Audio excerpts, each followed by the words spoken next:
Welcome back to Inside the Numbers. I'm your host, Cody Hughes, and today's guest is Coach Dan Mullins. He is the current defensive coordinator and strength and conditioning coordinator at Allatoona High School, right outside Atlanta, Georgia. He's a good friend of mine and an excellent coach. And in this episode, we talk about many things. One of the things we talk about is how he is setting up his room and logistics challenge with having up to 5 athletes per rack, but also utilizing it in a way to make training effective. He's really dabbling in velocity-based training, even utilizing it in his PhD studies, alongside being very knowledgeable in using Titan GPS data for his football program.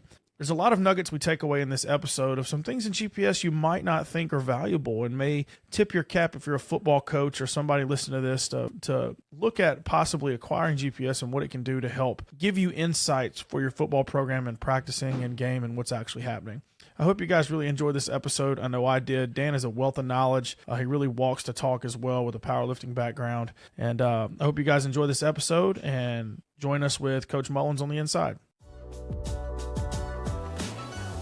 Welcome to Inside the Numbers, the Rock Daisy Sports Performance Podcast with your host, Coach Cody Hughes. Join us to unlock the secrets behind athletic performance as we break down the metrics and transform your collected data into powerful, actionable insights. Tune in for exclusive interviews with top coaches and professionals who are revolutionizing their training programs with data. If you love what you hear, please share it on X, Instagram, and YouTube and tag us at RockDaisyAMS. Welcome back to Inside the Numbers, guys. I'm your host, Cody Hughes, and I am here today with Coach Dan Mullins. Coach, thanks for coming on the show. Hey, thanks for having me. Yeah, absolutely. I've known Dan for a few years now, mostly through social media and stuff, but we've connected on many fronts. And I would say, Coach, you're one of – you don't really see – I mean, I guess you see them, but when you look at high school strength and conditioning – and see somebody really trying to sharpen their craft in both the sport coaching side and the strength and conditioning side, doing both of them at a really high level, your name definitely pops up whenever that comes in the conversation. And I feel like a lot of times a defensive coordinator or an O-line coach might get thrown in the weight room and they're so worried about prepping for football per se, and they just kind of, bring out the old manual, of whatever we did in the past. Have you seen that or experienced that, being on both sides? Yeah, I mean, I think it's number one. I appreciate that because I try to keep up with guys like Kyle Keese is one of the first ones that comes to mind. Like as at a national level program that runs the weight room at a high level, is also a defensive coordinator.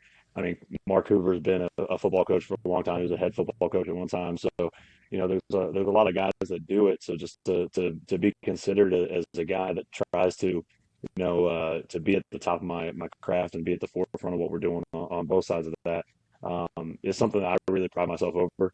I think, in my opinion, there's not a lot of guys out there, like you said, that take advantage of the position and the opportunity to be in a weight room. And I was having this conversation actually with Kyle about a year ago. When it comes to a football coach, guys that can integrate good systems are typically guys that can integrate good systems in the weight room as well. Now, if they're willing to do what it takes to understand the physiology, the actual application of the weight room principles, that might be a different story. But usually, those guys that can create a good system on a side of the ball or within whatever context of the sport it is, they're typically ones that can set up a solid weight room from the terms of like the organization and the setup. So that's one thing. I think there's a lot of common practices on it, and then at the end of the day, every coach you hire, whether it's their offensive coordinator, defensive coordinator, linebackers coach, whatever position they're coaching, the vast majority of us teach something in the school day. So for me as an individual, my goal is to be the best strength conditioning coach that I can possibly be. That's my job. That's what pays the bills. Then my football coaching is on top of it as an extra activity. Well, just because my goal is to be a high level defensive coordinator, eventually a head football coach, that doesn't mean that I'm going to sacrifice my day job. So I 100% refuse the notion that I can't be a really, really good football coach and also be a good teacher. because that would be saying, hey, if this defensive coordinator, if that OC over there is an English teacher or a math teacher, they can't be a good math teacher in the fall because their focus is on football. Well, like some of the best teachers I've ever met are football coaches. So, I refuse to accept that premise, and that's just not something that I let myself abide to. And I think when kids see that I'm not allowing myself to uphold that kind of standard, then they typically are the ones to understand when I'm pushing at you, when I'm yelling at you, when I'm trying to get you the most out of you. It's for your benefit. It's not for mine. Yeah, I think that's a good point to make, Dan, that a lot of times in the academic world, these football coaches or just coaches in general, not necessarily only football, but baseball and basketball, that it seems there's a stigma around, hey, because they're only focused on their sport, they're just going to find ways to buy time in the classroom rather than focusing on teaching. And I'll tell you right now, some of the best coaches I've been around are great teachers. I mean, that is what we're doing in the first place anyway, and when we're coaching is teaching. And I completely agree with that. And with you being in the position you're in and training a lot of people, but let's mostly focus on football, with that being your team. Let's set the stage here for this next question. Let's talk about your facility and like what your groups look like and your logistics, because I feel like sometimes we need to understand that before we go into any programming or, any type of nuts and bolts.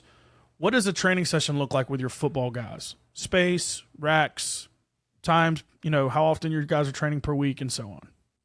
Yeah, so I'm extremely blessed in that I get my guys every single day we have school. So Monday through Friday, they're with me. We're scheduled for a 97-minute block. That's 10 change in, 10 change out. So when it's all said and done, I'm about 77 minutes as long as we can get through our routines well, working with 14 to 17-year-olds. Sometimes they kind of like to spend a little too much time getting dressed or getting down there and all those things. But so typically it ends up being about 75 minutes a day, which is a really, really good number. I know I'm blessed to be able to do a lot of things with that time because of the amount of time that I have. So we typically have for football, we have about 82 guys in there right now.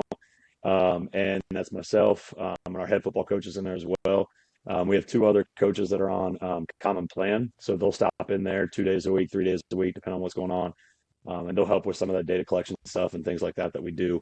They're assigned to some racks. So like they know the guys at three of the racks, so that way they can push them when they're in there. But for the most part, it's me and it's our head football coach. So um, we typically have about 12 racks of 5 to 6 guys. And then we've got a couple guys in there that don't play football, but that was the only, they play some other sports, but that was the only time block that they could take it. So we have a rack of four of our guys. So we have 12 racks and then a makeshift 13th rack that we have. And I've toyed around, I've messed around with how we program and kind of like the main setup. We've done kind of like a county fair rotation a couple times because our weight room is set up into like 3 groups of 6. So like originally when it was designed in '08, there's space for 18 lifting stations, 6 platforms for Olympic lifting on like the old Sorinex raised platform style. And then we have six racks specifically more to like a lower body station, and then 6 racks for an upper body station. So that's kind of like the setup of what our room looks like. I use it mostly because within those constraints, like I try not to move as much as possible when we are lifting. So I kind of broke it down into 12 actual racks. And we're running 2 specific programs at this time. Like right now, we're in season. So I've got our varsity guys on one program and our sub varsity on our developmental program. And it just flip flops. So like when our varsity guys are on upper body, our developmental guys are on lower body, or they'll be doing their clean. So that way we kind of maximize those space a little bit. Um, we do a combined warm up all together. It's a little bit different than what most people probably use. We'll do a little bit of like a Spencer Arnold does this really, really well at Hebron Christian, which is like an in place dynamic warm up. So we'll do a little bit of that. But we use those 4 stations as like a mobility. Again, I have 75 minutes, so I'm not really in a time rush or a time constraint. So I can take my time. So like on our upper body days, we might start with some band high rows. We might do some band pull apart, something to activate that upper back. Then we're going to do something along the lines that's specifically going to address the upper neck. So we might shrug. We might do a manual resisted neck exercises. There's a wide variety of different things we'll do there, but we'll have 4 stations. We'll rotate through those, and it ends up being about 2.5 minutes each station. And that just, like I said, allows me to address very specifically some of the weaknesses that I'm seeing at the team level, and some mobility concerns. So we hit those, and then we go to our racks and we lift. And like I said, I try to eliminate as much chain or as much movement as possible through there, just so that way we're very young. So training some of our younger guys to kind of like be able to take a little bit more mature approach to the weight room, is something that we struggled with early on, and we're starting to get there now to where, hey, when we're moving, we need to move with some purpose. We're not wandering racks and talking and doing all those things. Like, let's get our work done, and then at the end we're gonna have plenty of time. But when we're working, we're working. So those are some of the big things when it comes to how I program our space. Like I said, try to eliminate as much movement as possible, but maximize those 12 stations. And even though that the facility wasn't necessarily designed that way. Sure. I think that's brilliant. I mean, how often are coaches put in these situations of logistics not being what they're used to and then being able to dynamically adapt on the fly? I think that's brilliant, and still running a really high level program based off that. I think the high school level may be the most constrained in that area. You're running 5 to 6, you said 5 to 6 guys a rack. Mm-hmm. Okay. So let's talk there. We have one main, go ahead. Yeah. So, typically you would want for like a pretty optimal work to rest ratio and really somewhat never stop is like 3 and maybe 4 guys. How do you operate with 5 or 6 and get what you want in, or is there something you're supersetting with a lot of exercises in your blocks to work and function at a high level with that type of ratio? Yeah, so we'll try to artificially kind of inflate that work rest ratio a little bit by adding a superset into it too. So we do a ton of chin ups, a ton of different variations of chin ups and pull ups with our program. We got neutral grip attachments, we got regular straight bars, we've got towels, things like that. Different implements that'll let us do it, because I don't know anyone working in a high school setting that can't benefit from doing more posterior chain work, whether it's in the form of pull-ups, chin-ups, whether it's partner resisted hammy. The list goes on. Regular RDL, snatch grip stuff, carries. So we try to do stuff like that helps integrate that. But so kind of how we teach our guys as far as what we need to do, especially those guys on the tablets. Our goal is that the next man up is looking at his tablet, looking at the reps, making sure that we know, hey, as soon as the guy in front of me is done, I need this added to the bar so that the spotters or the loaders can actually go ahead and do that. And then we rotate second loader to the tablet to get ready to prep for his set. And then just first spotter becomes second spotter, lifter becomes first spotter, or lifter becomes, so that way, like there's a rotation to it too, but usually there are 4 guys to the rack itself. One is at a true rest, 2 spotters, the lifter, and then we usually have one exercise paired with it, whether that's chin ups, whether that's single leg RDL, kettlebell swing, whatever the list goes on and on as far as what we're programming. But that's kind of how, like, logistically it sets up for us. Sweet. Yeah. Honestly, the more I think about that, I can see the value of the guy having enough time to look at the tablet or the training card or whatever you're using that day to really prep and then communicate to their teammates like, hey, I've got 235. We need 2 plates and a 5 on, like, now. Yep. And you can teach that communication piece as well. And I know that the flow of your room as well, and you can see that happening. And I'm sure that you're probably your best leaders do that the best. Oh yeah, I mean, and that was one of the things. It was funny. I was listening to your episode with Faye the other day, and I remember when he was shooting Westside versus the World. He came down. I was training at the sweatshop with Laura Sweat in Cincinnati, and Hoff and a bunch of those guys from Westside came down. He was shooting some content in there, and when I was listening to it, it brought me back to it. But and it made me think. A lot of the stuff as a coach that I implement, not necessarily the X's and O's of a lot of the stuff that I do, but a lot of the way that I coach things, and my expectations for our training racks and things like that come from when I was learning there, right? Laura and Shane did a great job of giving us our program and telling us what to do, but also making us be mature enough to be able to adapt it to what our needs were. Like, hey, this is banged up. I should probably do this instead of this and plug this exercise in. making sure that the percentages were right. But at the same time, always making sure that what my work was doing or the work that I needed to get done never impacted my partner or the lifters the group that I'm lifting in. So I might need to change out the weight. I might need to drop by 50 pounds, but I need to do this and communicate it in a way where it's not holding up the group of our dynamic days, because our dynamic days are at a pace where we might be doing 8, 10, 12 sets of 3 in a group of 5. Well, if we don't want to be there for 3 hours, we got to be able to roll through this really quickly. So I think a lot of how I coach that comes from that time.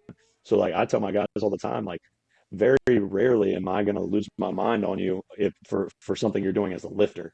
Most of my expectations and where I want you to display that maturity that we're talking about is how you communicate what needs done so that what my actions don't impact those around me. And I think when it comes to a team sport, like that's how we teach leadership in the first place. Like that's how we teach, the team over self. And a lot of people, that's a very common concept right now in high school and college sports is team over self. Well, what are we doing within our day-to-day processes that actually support team over self? Well, I think working in a large group, I use that large group very loosely, but I mean 5, 6 people per rack. That's a large group, and it's a microcosm of your team to put the people together that are going to have to communicate, because when they get on the field, they're going to have to communicate as well. So putting them in situations where, hey, maybe somebody within your rack isn't pulling their weight, isn't doing their job. Maybe they're checking their biceps out in the mirror, which that's a whole nother story. Like I wish I could take all the mirrors out of my weight room, but you need to be able to correct those actions. Like be selfish with your time, and that if somebody in your rack isn't doing what they need to do in order to keep the pace up and get the work in, you need to be able to have that conversation. It can't be me, because there's 80 guys in here. I can't correct everybody when they're not doing something they're supposed to do. So you have to take the initiative on yourself and get that done. Yeah, that's excellent. Love the environment. Environment drives performance, man. I really believe it. Like, it's really hard to train in a low environment, a low pace or low energy environment. We here at Madison Academy, we've got a hybrid model where we've got athletes training before or after school with their team, or inside of a hybrid class group where we're running 6, 7 different programs at once. It's much different inside of that class the way we operate, or when the whole team's together and the staff is together and everybody's on the same page. So I completely understand that. And so you're mentioning you've got tablets at your rack. So is that you've got tablets on certain racks? Yeah, we only have tablets on a couple racks. So we're in the process of rolling out a little bit more integrated model of VBT. I have a couple sensors myself, and then I've got a couple eNode sensors and an OVR sensor and unit. And so we're using a couple different models, and we're going to be in the process of transitioning to a more VBT based program. But yeah, we use a tablet on 3 to 4 racks depending on the day, and then everything else is on a sheet. Got it. Okay, cool. Let's talk a little bit about your journey with VBT. As you know, I'm a huge proponent of it. We use it every day. I believe it's becoming more and more prominent across the high school level. A lot of coaches are asking questions. A lot of coaches are discovering how it can have so much impact. It's becoming more and more available, especially cost-wise.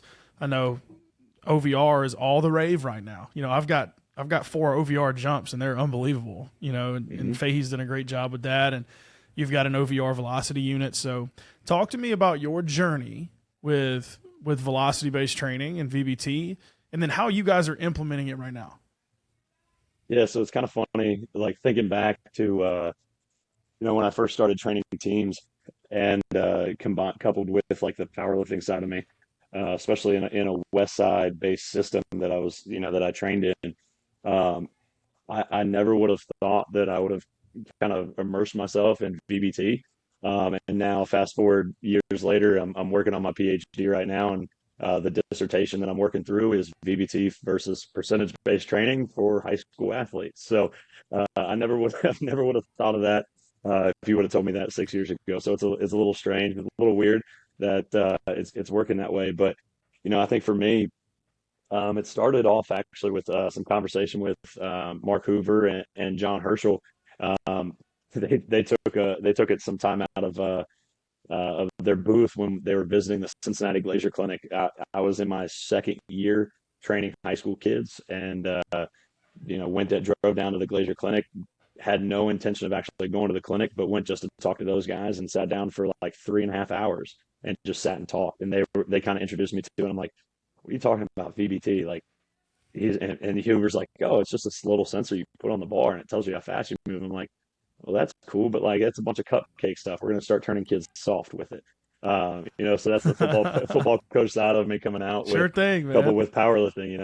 So Right. I think that's where a lot of football coaches, and I use that term like in terms of traditional football coaches, that have been in the old school models and 90s and early 2000s. A lot of them look at technology as ways to make kids soft, when in all actuality, or pull back on kids, when in all actuality, I'm trying to figure out how hard can I push, like without compromising the health of the kid or their performance in season. So it really started off. I got a couple units about 2 years ago now, and at first it was really just, I want to see, like, based off the percentages of what I'm programming, how are we moving it compared to what some standards are, right? Like Yeah. 80% is supposed to move at X, 75% is supposed to move at X.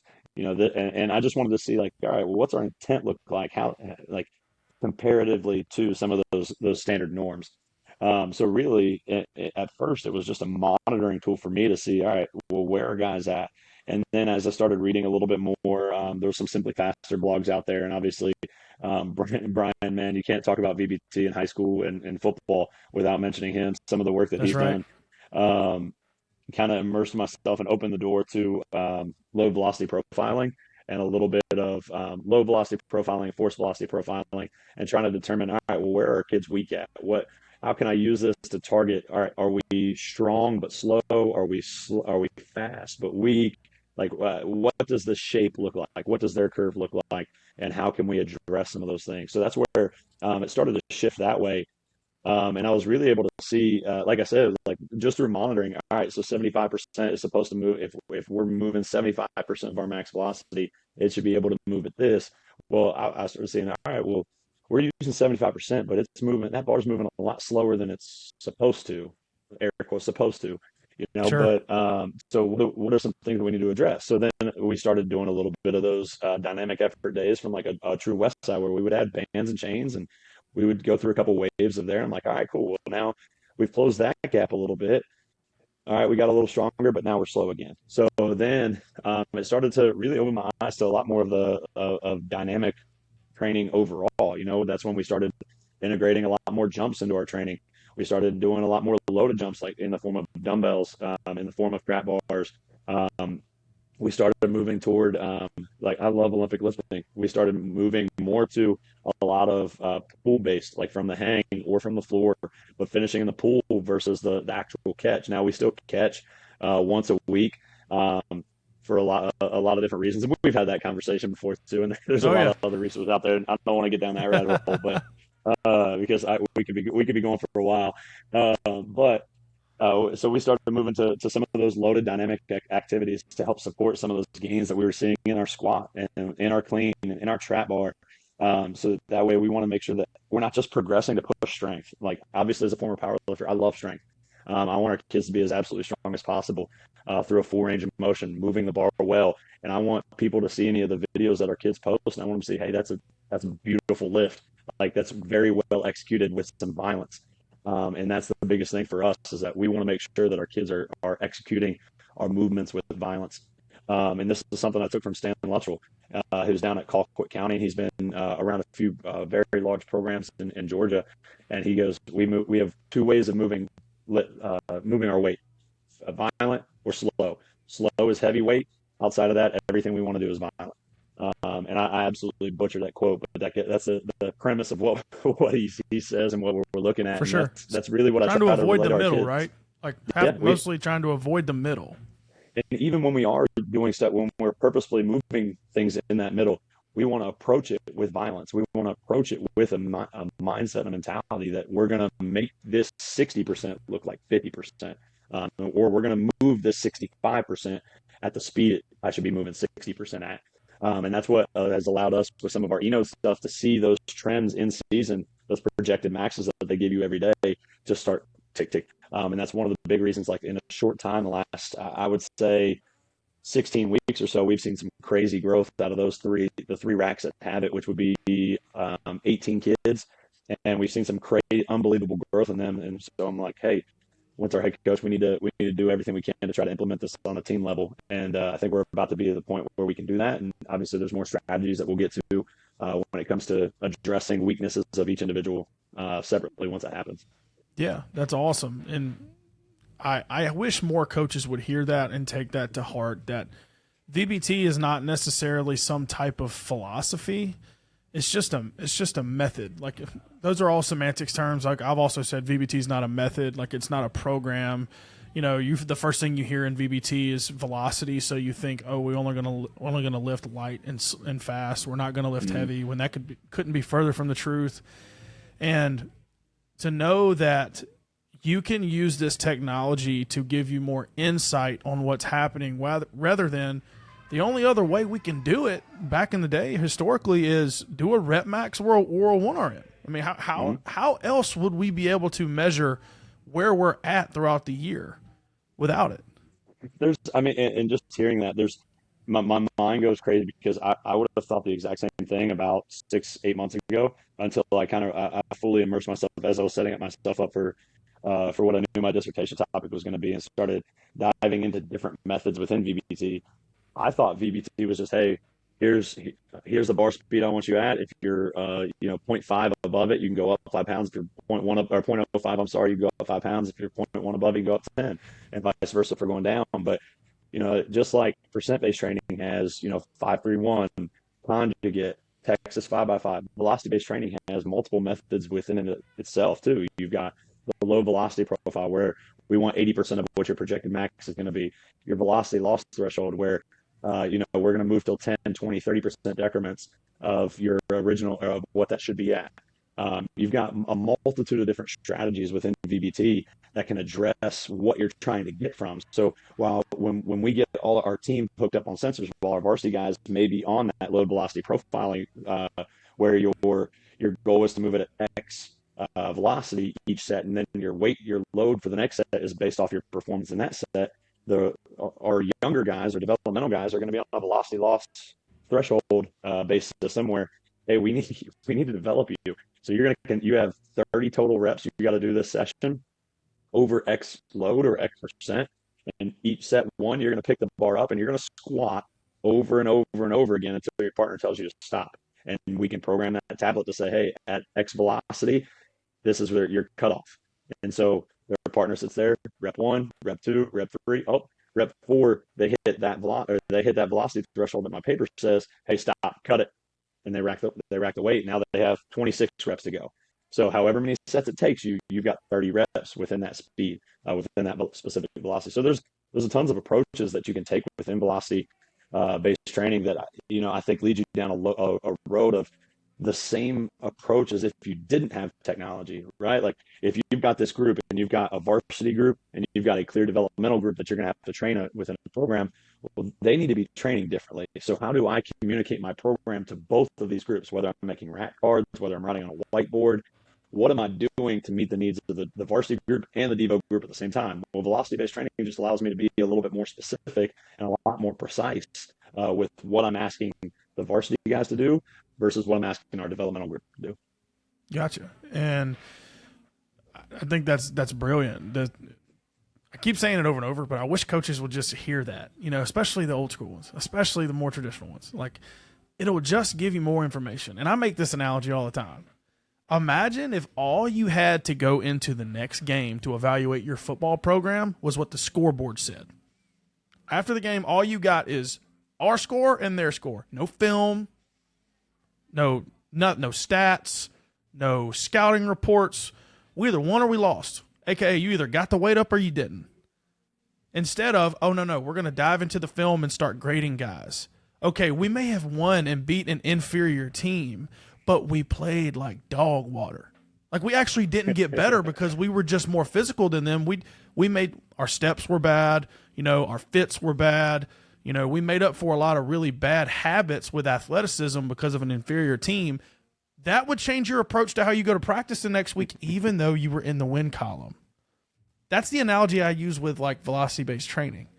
Don't you want more info? Don't you want the stats? Don't you want to know how well your third down conversions were? Don't you want to know, what your turnover ratio was and all that? I think that's funny. But when I started thinking about that, even relaying that to my head coach, he's like, well, it makes a lot of sense to me, wanting as much info as possible. Play those games. There's a reason you go play those games. Like, we don't just, I don't know if you guys look at Cal Preps. We look at Cal Preps where you can project a school, your team versus that team. And, I like to see, the teams, the margin get a little closer as we come time to play our big games. And, I use that a lot. But there's a reason why you still have to go play it, right? Like, you can't just assume execution. You have to actually go execute. And if all of the pieces of what we're doing, whether performance side, whether practice side, from technical or technical preparation of football, like, if all of those things aren't aligned, it opens the door to lose those games that you aren't supposed to lose, or vice versa, to win those games if each phase, offense, defense, special teams, technical, tactical, performance, nutrition, if all the boxes are checked, it's going to open the doors to win games that you're, quote unquote, not supposed to win. And this comes into a conversation that I've had a couple times with some of our guys and some of the coaches in our area. And I think one of the biggest issues, I don't want to say issues, that's not the right word. One of the biggest hurdles to when talking to coaches in a football state like Georgia, and I'm sure in Alabama is probably very, very similar, is that some of those guys that have been coaching for a long time, when you try to talk to them about VBT or jump data or GPS or any of that stuff, they're like, well, we've been doing it this way for a long time. We've won a lot of games doing it that way. So why do we need to change? And it's like, I'm not trying to fundamentally change everything you've ever done.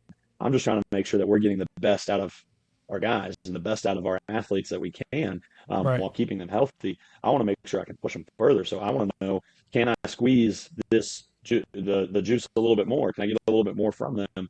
And then you have to be able to, as football coaches, we have to be able to sit back and say, all right, well, why?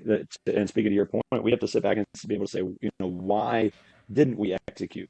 Was there something that the offense did that they hadn't shown on film before, so we didn't practice? Well, now they're making this block a little bit differently. Now they're logging us because they realize that we're going to try to spill underneath of it, right? Like, there's a lot of nuances to football that go into success, right? So if we're not able to objectively look at those things and say, all right, cool, well, we had a good game plan.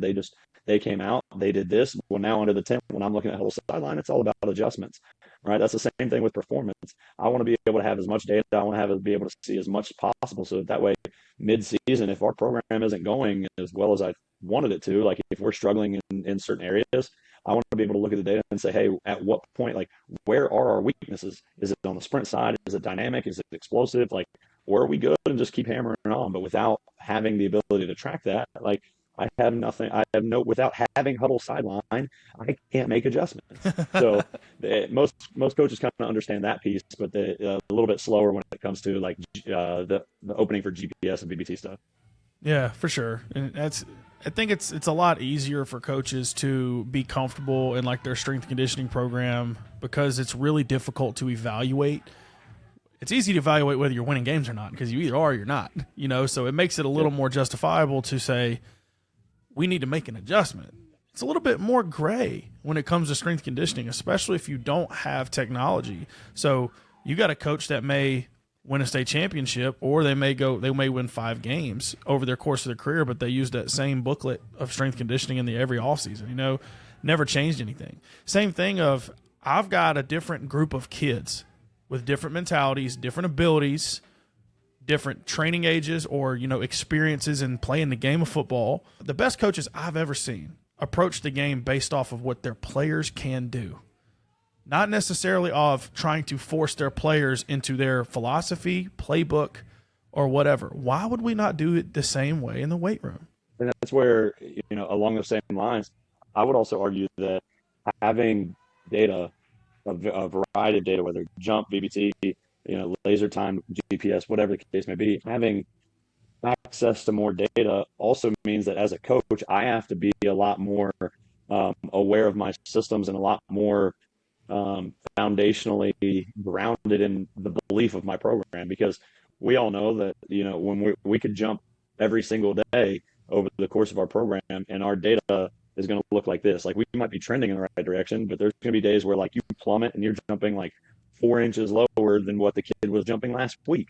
And then the next day you come back and, oh, they're up an inch. Oh, they're down 3 inches. Oh, they're up a half inch. Like, and it's all based off of like maybe their girlfriends didn't tell them they love them back in the hallway before they came in. Like, there's so many variables that go into that stuff, that I think the more data we have can make us like at times start to like, oh crap, question what we're doing. Like, oh crap, is the program that I'm doing, is it actually working? Is it giving my student athletes what I think it is, or what I'm telling the coaches it is? And I think we have to be very grounded in our understanding, and trust the program and trust what we're doing enough to understand when we need to pivot and make changes to our program, or when we just stay the course and understand we're working with 15 to 18-year-old kids. Yeah. And I think also, to your point, that data allows you to zoom in. Like, if you were to really zoom out of a chart and see like pre-test, post-test of like a 12-week training block, and you went from, okay, I increased. But if you zoomed way in on that chart, you're going to see up, down, up, down, up, down, eventually trends. So a lot of times, if you're going to be a first-time coach with tech, I know I was this way. When I first got a Vitruve unit, I was like frustrated with it and stopped using it. This was like 3 years ago. Like, I started using it and was like, something didn't quite look right. So I was like, screw it. Toss it. I'm out. I'm not doing that. Like super impatient. Like, dude, be patient. Allow it to sit a little bit, And that's like, as I talk to more coaches, as I've kind of picked up and started transitioning a little bit, not transitioning, I've added a role with Titan, talking to coaches on how to get the most out of their GPS data. And this was a tip I took from Mark when I first got GPS, was that, hey, the first 3-4 months, just collect, don't make any decisions off of it. Because at first, like, you're going to get 2 or 3 weeks of data and you're going to be like, oh crap, week 3, our numbers hit, like, absolutely plummeted. We have to change everything we're doing. Like, no, just pump the brakes and relax. Like, take a zoom out, understand why that might have happened. Maybe the game that you were playing, maybe you were playing on a grass field. Maybe it was raining. Maybe the style of play for both teams was different than the previous 2 weeks. Like, there's a lot of factors that go into it. I can't just look at a single isolated data point, whether it be jump data, VBT data, or otherwise, and say like, hey, this is the direction of my program based off one point. I have to be able to take trend line data and trend over time, to be able to understand what's going on. So like when you first, because I did the same thing as you did when I got my enos, I think I went like a 4 or 5 month period of not using them because I didn't really understand how to make the most out of it until I stopped what I was doing. So like, I dipped my feet in, understood how much I didn't know, went and learned as much as I could, came back, and now I'm getting a little bit a much better understanding and much better juice and squeeze from that implement. But yeah, I think at first, when you're first getting some kind of a technology, like it's lights and shiny, it's bells and whistles, this is awesome. But then you have to stop and like, all right, well, keep using it. Don't just stop using it because you don't understand what's going on. Push through, but find people around you to help it make sense. Yeah. So when you first put VBT on your athletes, how did they respond when they first saw some type of feedback? They started, and I don't know about you, but ours are highly competitive. There was a lot of trash talk going on. They're like, hey, coach has this percentage program for us. That's this weight on my sheet. I moved it faster than you did. Well, I moved it faster than you did. No, I moved it faster now. And so a lot of that back and forth really drove competitiveness in our environment, and drove up intent, which is obviously the primary purpose of having something, a tool or a resource like that, is to quantify, put a number to your performance. So now that way we can compare. So that was primarily the first response. Was it allowed us to start getting more competitive. Kids started talking trash a little bit more. But then kids started to be able to identify good days versus bad days in their warm-ups very quickly, right? Okay. So like, as they're warming up, the tablet's just on and it shows them their data. So I always program, when I'm setting my e-note up, I always program, if I want 5 sets of 3 from them, I always program 8 sets of 3. So it gives them 8 sets to be able to get prepared for our working sets. And I want them to put their weight in there because I still want them to move that bar as fast as possible, even in our warm-up sets. I still want the potentiation effect that's going to get from it. I still want the dynamic effect. I want to make sure that we are working all ranges of that low, especially on our heavy days. It allows us to work a greater range, even though it's not a significant number of reps. It allows us to work a greater range of the curve, and we're going to get more out of it when we get to our 5 sets. But they started seeing like very quickly, set 1, set 2, set 3. Coach, this is feeling a little heavier than what it usually does. Coach, I'm not moving this the way that I was last week. Okay, well, would you sleep? How much did you sleep last night? Okay, what's your body weight at? Okay, that's down 2 pounds than last week. So that probably has a little bit to do. Did you eat? When was the last time you ate? All right, cool. Well, now you had a test this morning? Okay, well, that's cool. That's why. So they started identifying those a little bit more. And then also on the flip side of that, they're like, Coach, I feel good. And I go up. Well, did your performance say that you're good? You might feel good, but did you move the bar? Yeah, Coach. It said I was at 0.75 when I needed to be at 0.65. Okay, so what do you do? I add 10 pounds. I know, Coach. Okay, cool. Go add 10 pounds. But they're wanting to make like some 40, 50 PR jump and try to like PR, the 1 rep max PR their squat. Like, dude, no, just ride the wave. Keep going on. It ain't the time for that. We'll strike when it's hot, but just keep following the protocols. So it definitely increased competition, number one. And then 2, started getting kids understanding like, hey, all of these other factors that go into how I feel that day actually impact the result of what the weight's going to feel like as I'm warming up and as I'm moving the bars. So we got a little bit more, it opened the door for more conversations on sleep, nutrition, hydration, and all those other things too. Perfect. I think that's brilliant. It indirectly opens up a realization of like, well, dang, if all these things aren't clicking, I don't do well. Like I don't want to, I'm not doing great, you know? And I see that a lot in our VBT, but also in our jumps, where we're starting the dumbbell wave, dumbbell jump wave, you know, after talking to Fahey and looking at results from him and like guys like Jared Bidney, you know, that's been doing things like that. We decided to ride that wave and see what it does for us. And I think we're in week 3 now. So our kids have opportunities to set PRs in 4 different types. So like your standing vert and like a light, medium, heavy with a dumbbell jump. And our kids get so frustrated, especially like our younger ones, freshmen, you know, that are like, Coach, I just jumped 27 2 days ago and I'm jumping 23 and 24. And I'm like, yes. And then they all of a sudden they get discouraged and they stop giving effort. And I'm like, just because your numbers aren't great doesn't mean you're not, because now we're training. Every rep you jump, you're trying to organize your body to fly. And the more reps you do that, the more you're telling the brain, you're giving it more data to figure out how to do it at a really good rate. And then when all of those things hit, I'm rested, I'm recovered, I'm confident. Maybe it's the time of day. Maybe my you know, GI tract is good. I haven't eaten something heavy. You know, I'm feeling good that day. Body weight, water weight. I mean, there's variables about that we probably don't even know, you know, about how the nervous system orients. And all of a sudden, boom. I was like, guys, you have no idea when a PR is going to show up. You never know. Like, just like you also never know in a football game, like you never know when all of a sudden things are going to go really bad. You never know. Like I remember our 4th round game last year, dude. So we were on the road in a crazy environment, small town, Alabama. Our private school kids know nothing about that, dude. They knew nothing about small town community. They live for this. They haven't been to a state championship. Everybody's in the stands at 5:30. We play at 7.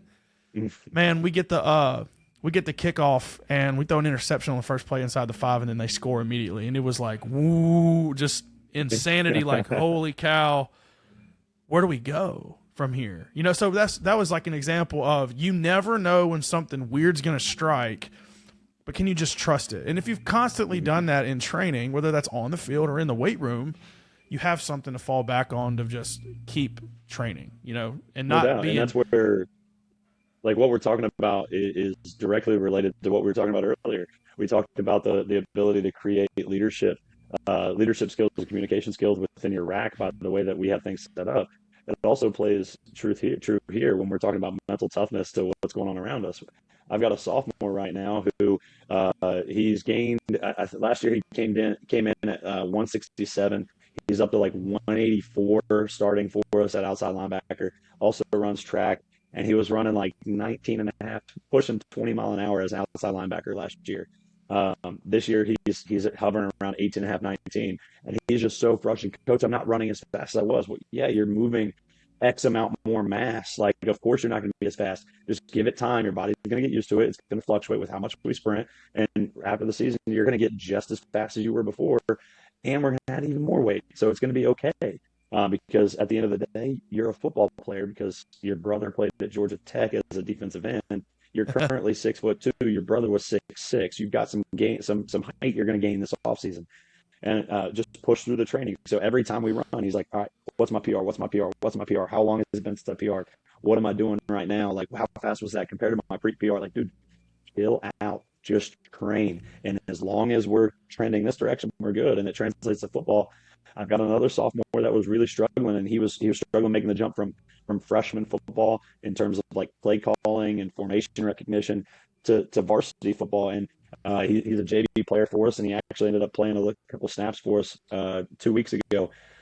He's going to be a really, really good safety for us in the next year or two. But he was struggling at the early part of the season, like week 1, week 2, week 3, with just understanding form rack. And he was getting, you could see it, he was getting so frustrated.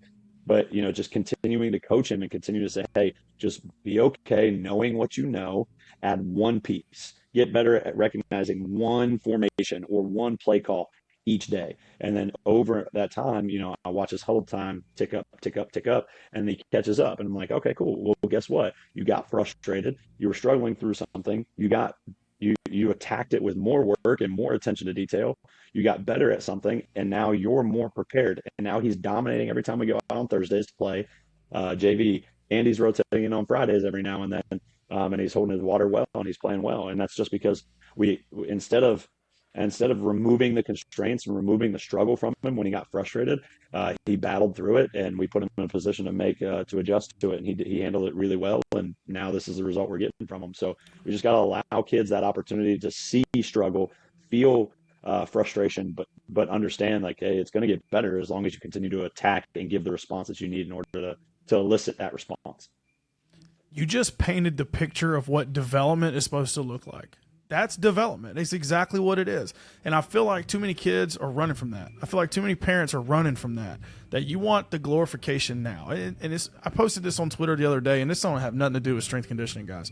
This is just sports in general and entitlement of the NIL, world that we live in, which has a lot of positives, but at the same time, a lot of people are trying to make NIL deals with guarantees of starting positions, as if like you're not asked to walk out on this field and make a play to earn this. That is insane to me, bro. Yeah, there's a lot of, and that's another conversation that's multifaceted. That there's so many pieces that have gone through, and so many people and layers to the blame of why kids nowadays are soft. And I use that in air quotes because like we did the same thing when I was a kid. Like, but my mom was quick to say, no, go figure it out yourself, or like go have that conversation yourself. And I think that made us better for it. So like there are a lot of pieces to play and hands in the pot when it comes to producing the outcome of where we're at now with NIL and with I don't know how it is in Alabama, but Georgia is essentially like an open transfer school state where Wow. you can move and play immediately.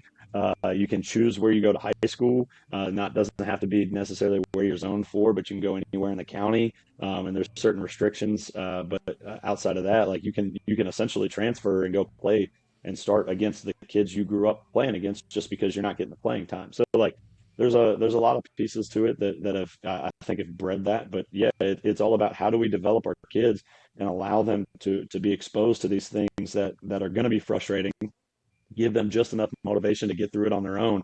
And then that breeds intrinsic motivation because now they saw that success and like, oh, well, now all I have to do is just continue to give effort when things get hard, and then I'll be better from it. So like they start to feel that same undulation where like they struggle, they come down a little bit, but they keep working through it. And then boom, all of a sudden they PR, they're jumped by 4 or 5 inches.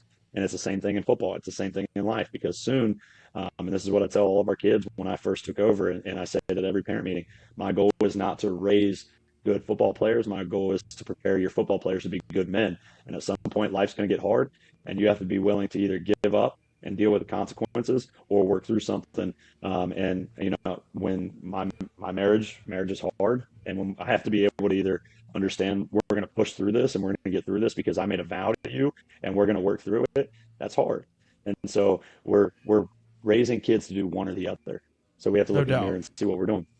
Yeah, that's 100%. We'll hop off the soapbox for a second, even though it's super important, and come back to some data because that's what we're trying to talk here. But knowing how just brilliant you are with GPS, and how you're operating it, I know you mentioned to me some really interesting points about acute to chronic workload and like high effort counts. Those two like data points there. Can you walk me through how you're looking at that with your team and what it means to you? Mhm. Yeah, so the first one, and this was something like as I talk to coaches, I think the high effort count is a great way to impact practice and games immediately. Like everybody knows top speed. Everybody looks at top speed and yardage and player load and this, that, and the other. But a lot of those are very abstract. Like what is a player load? And your provider, whether it's Titan, Catapult, or one of the other providers, like the formula they use to calculate player load dictates a lot of what player load is. Yardage, is painted a picture by like what were the game demands, what were the availability for receivers to get up to high speed, or for running backs to get up to high speed. Same thing with speed, like your top speed. But one thing that I've found to be it doesn't care about the circumstances is what I call the high effort count, which is just it's a count of the total number of efforts of acceleration over 3 meters per second squared, right? So if you and I went out there, put our GPS units on, you more so than me, I'm very much washed up now, but if we got set in a receiver stance and bursted out for 10 yards, right? I think we can hit 3. Like if we burst out as absolutely hard as we can. 4, 5, definitely not for me. If I'm running, Not for something's me either, wrong. brother. I had a full hip replacement a year ago. I am not Oh, running that's nothing true. other than trying to jog. You know what I'm saying? So, but for our kids, like they can go out there and they can hit 3 repeatedly over and over again with good effort, with good intent. And I started tracking it over, like with our dynamic warm up of like our game day warm up and our practice warm up. How many times on average was each kid able, when I would say, hey, that kid's giving really good effort visually, that kid's giving good effort in the warm up today. Then when I sync my sensors, I go and look, all right, how many efforts did he have over 3 meters per second during that time period? And so it started with that. I'm like, all right, cool. 4 is a little bit high, depending on who you are. Like if you're an O lineman, D lineman, that's a little bit high. But I noticed that 3, regardless of who you are, um, 3, if you had 2 steps hard, you can trigger 3 meters per second squared. Gotcha. So that even for our D linemen, even for our O linemen in the system of what we run, that's a fairly solid range for us. So we filter it by 3 meters per second. I just call it the effort count. I taught all of our coaches what we're at, and because when you say effort count, that's something that triggers their brain. Oh, hey, this kid, we can quantify how many times they gave great effort within a practice. And so now, some of our other football coaches ask me all the time about how many efforts did he have. So that's a very quantifiable way of bursts, because I don't care who you are. Football will always be an acceleration and deceleration, change of direction game. We glorify top speed, but in all honesty, when top speed is only witnessed when either something really good or something really bad has happened. Well, 90% of football is played in between really good and really bad. So you're not going to reach top speed. Um, so the vast majority of our time, if top speed isn't where the game's played, we need to find something else. Well, peak A cell is really cool, but at the end of the day, like that's showing you their highest one effort. I need to Right. be able to identify at a deeper level how much effort is this kid giving. So that's where I think the effort count, and that's the acceleration count over 3 meters per second squared, is a really good quantifiable hard number that doesn't really care how you feel. Like if your efforts are down, I'm going to say, hey, your effort count was down yesterday. Are you feeling okay? To some of our guys, and that happens all the time. I'm like, hey, are you feeling okay? Your effort count was down yesterday. And number one, that triggers them like, hey, he actually looks at the data. Number Mm. two, hey, I can't habitually do this because coach will understand. He knows what my normal is. And he knows that this is down. Number three, coach cares enough to ask me. So he's not assuming that I just didn't give great effort. Yeah. Maybe my hip is bothering me. Maybe I'm having shin splints. Maybe something's going on. So he's coming to me to ask that, and he's not just assuming, hey, you slacked off at practice yesterday. Gotcha. So it opens the door for those kind of conversations for us too. But it also gives coaches quantifiable numbers as related to their effort or related to the effort that the kids are giving. And it allows our coaches to structure practice a certain way. We have targeted high and low days based off of the preparation week. And it allows us to structure indie and structure special teams to kind of meet the demands of what our overall goal is for that day. Yeah, that's awesome. I love that metric. I need to start looking at it myself. Like I've got Titan units, and I need to start looking at that metric itself. And at some point, me and you need to link up so I can learn a little bit more. It's a little bit different operating a GPS system inside of a team that's only between 45 and 55 players, because you really only got so much you can do. Mm-hmm. But it's still something as far as like an effort at practice. That's neat, because now my brain is rolling. Of all right, so if you accelerate, peak, acceleration counts over 3 meters per second squared. Could you look at the intensity of like maybe like our skill guys are more sore? Do they also have like a deceleration, like rapid count as well? I don't know what they would call it, but Yeah, there's a deceleration count. You can do the exact same magnitude of okay. of deceleration. So it's negative 3 meters per second squared. You can do that in there as well. And then there's actually some really cool research coming out right now, taking the ratio between the two. So like the ratio of peak A cell to the ratio of peak D cell, and determining a ratio between the two related to For like tissue health? tolerance, Yeah. tissue tolerance and tissue readiness to be able to go play. And then also the counts of the combined counts of the two as a conditioning metric for O line, D line, and more of those box players too. Yeah. Hey, tell you what, guys, you guys want to learn more about that, hit Dan up, because I'm not even close to being knowledgeable enough in that. But that's definitely another, Titan has made, like, with the rollout of the new dashboard of what they've done, and the way that they've made the data extremely simple, trackable day over day, week over week, month over month, and then altogether at a season level. The way that Titans made the data more accessible and more trendable is not a word, but like the way that you can view that trend, and the totals and the customizability you have with that data. That's what's allowing me to actually like take a look into it, because a snapshot of your data, like, hey, here's practice, right?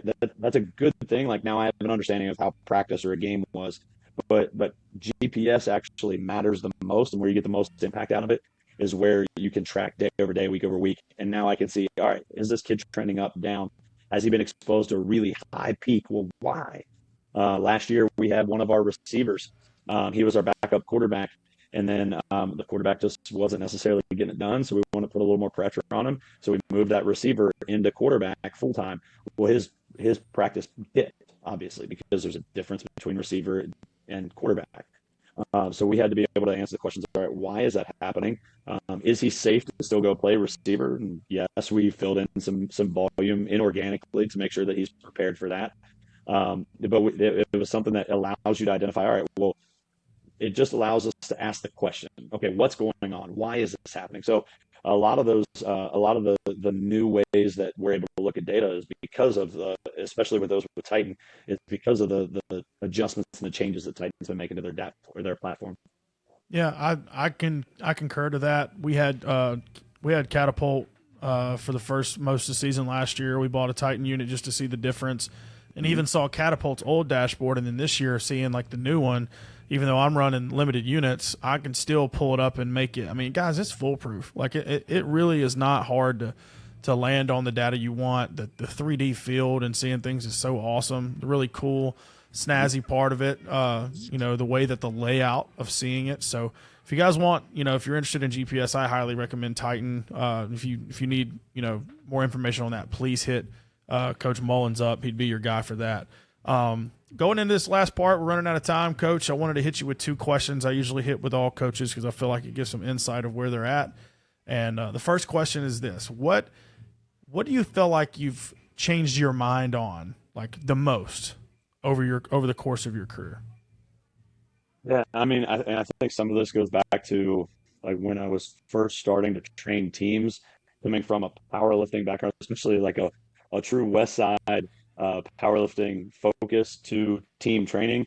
I think at first, and this marries up to a lot of the football train of thought or traditional train of thought, that it doesn't matter how you feel, the work is the work, and we got to get stuff done, right? Like it doesn't matter. Okay, cool. Yeah, you might be a little sore from practice yesterday, but like the sheet says X, so put X on the bar and move it for that number, the prescribed number of times.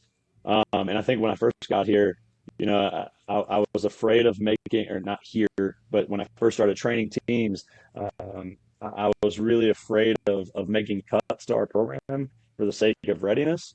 When I realized that when a kid isn't sore, or when a kid is sore and we're still exposing them, we're still pushing the envelope, that's when we're exposing them the most to negating some of their performance ability. So I would say the biggest way that my mindset has changed was, instead of pushing through things, especially in the in season, that we need to have tools to like a management system, and jump mats, and data allows us to understand and identify, hey, these are the red flag. These are the guys that aren't jumping within a certain range of their average. We might need to be able to pull back a little bit on them, and then vice versa. Hey, you're feeling really good today in season, ride it, push more. So just the ability to have fluidity within my training prescriptions, so that way we can push more, we can pull back more when the time's right. Awesome. That's great. That's a common answer, of seeing things through a different lens. I know I had the same approach as that as well. I didn't train at Westside or nothing. I'll tell you that. I was just a measly D2 baseball player, but I did see the difference between. You spent some time in the SEC now. I did get to see, guys like, Dak Prescott and, Jerry Green and these guys at Mississippi State that were just absolute freaks, and with Nick Savage, who's at Ole Miss now. But so you got to see it a little bit, but definitely come full circle on that. And then the last question for you, Coach, is what's scratching your itch right now? What are you trying to solve? What are you currently investigating to continue to sharpen your sword? My biggest thing right now, aside from my PhD research, which I've tried to align myself so much to existing research to make it idiot proof for somebody like myself to be able to get my dissertation approved and move on. My biggest thing is really filling the gap between traditional strength conditioning thought process and football coaches. And so usually we have this dichotomy of you have to be one or the other. Either you're strength focused or you're a football coach. When I think that's extremely reductionist in thinking, when so many concepts and between the two buckets really work to help serve the other side. So one of my big focuses and one of my big passions, as soon as this project is going to be done, is to really do everything we can to bring the two closer together, to understand that each side can really make each other better if we were just all on the same page, and realize that the strength conditioning coach isn't trying to hold kids out or make kids softer. A new wave of strength conditioning isn't trying to make kids softer, pull back, or do any of those things.